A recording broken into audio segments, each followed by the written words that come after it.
اللہ رسول کی محبت حد کے اندر رہے تو ناقص ہے.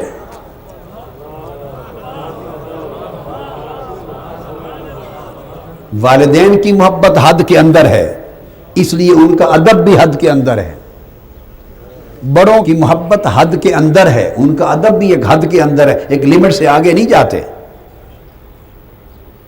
ماتحت اپنے افسر کا ادب کرتا ہے، محبت معلوم نہیں کرتا ہے یا نہیں کرتا، ڈیپینڈ کرتا ہے اس کے کردار پر. احترام کرتا ہے مگر حد کے اندر ہے. رعایا نیک صالح حکمران ہوں، اس کا ادب کرتے ہیں، اکرام اور تعظیم کرتے ہیں اگر وہ حقدار ہیں، مگر وہ حد کے اندر ہے. آپ ادب کی حدیں بڑھاتے چلے جاتے ہیں، بڑھاتے چلے جاتے ہیں.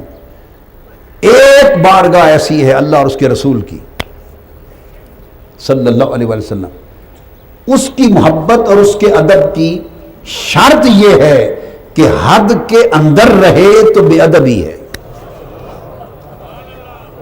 لوگوں کو یہ مغالطہ ہے، آج وہ سمجھا دوں گا میں. حد کے اندر ادب ہو رسول کا تو یہ بے ادبی ہے. دیکھو نا، ایک مسلمان جب کلمہ پڑھ لیا، نبی رسول مان لیا تو بے ادبی کیوں کرے گا؟ تو پھر مسلمان کے لیے بے ادبی کیا ہوئی؟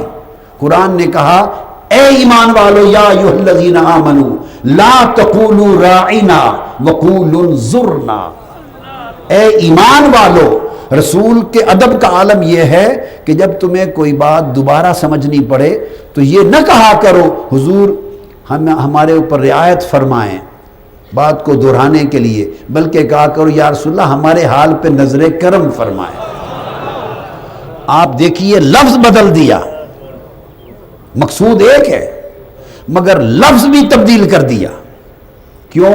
رائنا کہنے سے جو دشمن تھے وہ اس کے معنی کو بدل کر سوء ادب اور بے ادبی کے لیے استعمال کرتے. مومن تو تصور بھی نہیں کر سکتا تھا نا، لہذا دشمن جس لفظ کو بے ادبی میں استعمال کر سکتا ہے اس لفظ کے استعمال کو مسلمانوں سے بھی منع کر دیا.